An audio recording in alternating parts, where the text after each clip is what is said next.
ओम नमो भगवते वासुदेवाय। अथ द्वितीयोऽध्यायः। व्यास उवाच इति सम्प्रश्नसङ्घृष्टो विप्राणां रौमहर्षणिः प्रतिपूज्य वचस्तेषां प्रवक्तुमुपचक्रमे। सूत उवाच यं प्रव्रजन्तमनुपेतमपेतकृत्यं द्वैपायनो विरहकातर आजुहाव।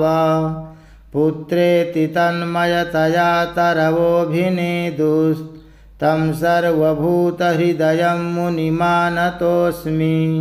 यः स्वानुभावमखिलश्रुतिसारमेकमध्यात्मदीपमतितितीर्षतां तमोन्धं संसारिणां करुणयाः पुराणगुह्यं तं व्याससूनुमुपयामि गुरुं मुनीनां।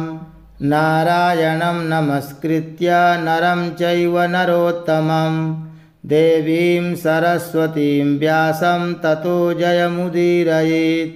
मुनयः साधु पृष्टोऽहं भवद्भिर्लोकमङ्गलं यत्कृतः कृष्णसम्प्रश्नो येनात्मा सुप्रसीदति।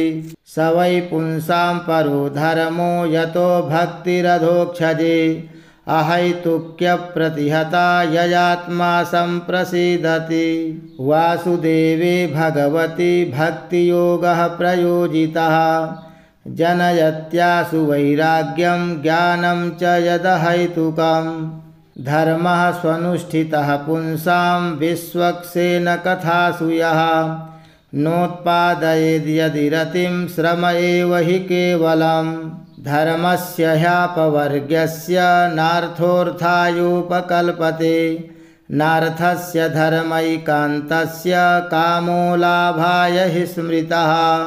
कामस्य नेन्द्रियप्रीतिर्लाभो जीवेत यावता जीवस्य तत्त्वजिज्ञासा नार्थो यश्चेह कर्मभिः।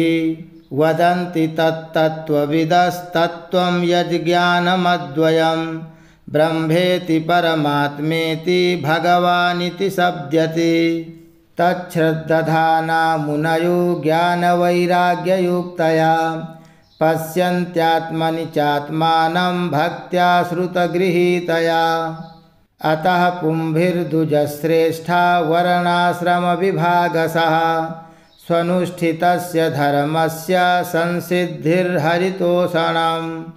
तस्मादेकेन मनसा भगवान् सात्वतां पतिः श्रोतव्यः कीर्तितव्यश्च ध्येयः पूज्यश्च नित्यदा। यदनुध्यासिना युक्ताः कर्मग्रन्थिनिबन्धनं छिन्दन्ति कोविदास्तस्य को न कुर्यात् कथारतिं। शुश्रूषोः श्रद्दधानस्य वासुदेवकथारुचिः स्यान्महत्सेवया विप्राः पुण्यतीर्थनिसेवनात्। शृण्वतां स्वकथां कृष्णः पुण्यश्रवणकीर्तनः हृद्यन्तः स्थोह्यभद्राणि विधुनोति सुहृत्सतां। नष्टप्रायेष्वभद्रेषु नित्यं भागवतसेवया भगवत्युत्तमसलोके भक्तिर्भवति नैष्ठिकी। तदा रजस्तमो भावाः कामलोभादयश्च ये चेत एतैरनाविद्धं स्थितं सत्त्वे प्रसीदति। एवं प्रसन्नमनसो भगवद्भक्तियोगतः भगवत्तत्त्वविज्ञानं मुक्तसङ्गस्य जायते। भिद्यते हृदयग्रन्थिश्छिद्यन्ते सर्वसंशयाः क्षीयन्ते चास्य कर्माणि दृष्ट एवात्मनीश्वरे।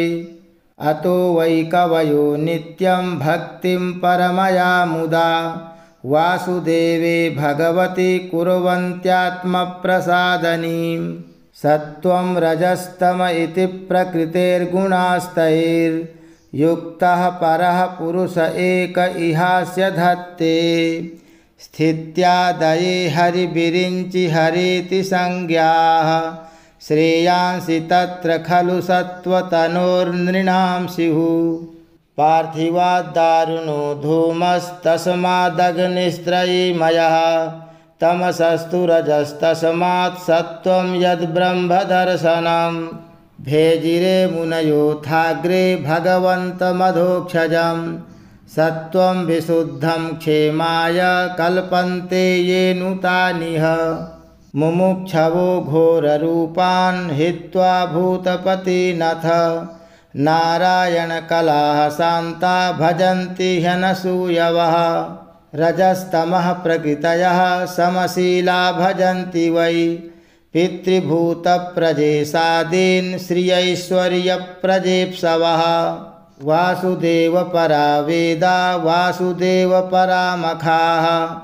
वासुदेवपरा योगा वासुदेवपराः क्रियाः वासुदेवपरं ज्ञानं वासुदेवपरं तपः वासुदेवपरो धर्मो वासुदेवपरा गतिः स एवेदं ससर्जाग्रे भगवानात्ममायया सदसद्रूपया चासौ गुणमय्या गुणो विभुः तया विलसिते स्वेषु गुणेषु गुणवानिव अन्तः प्रविष्ट आभाति विज्ञानेन विजिम्भितः यथा ह्यवहितो वह्निर्दारुस्वेकः स्वयोनिषु नानेव भाति विश्वात्मा भूतेषु च तथा पुमान् असौ गुणमयैर्भावैर्भूतसूक्ष्मेन्द्रियात्मभिः स्वनिर्मितेषु निर्विष्टो भुङ्क्ते भूतेषु तद्गुणान्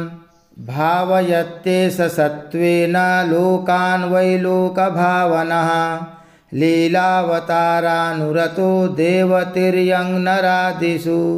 ओम इति श्रीमद्भागवते महापुराणे पारमहंस्यां संहितायां प्रथमस्कन्धे नैमिषीयोपाख्याने द्वितीयोऽध्यायः।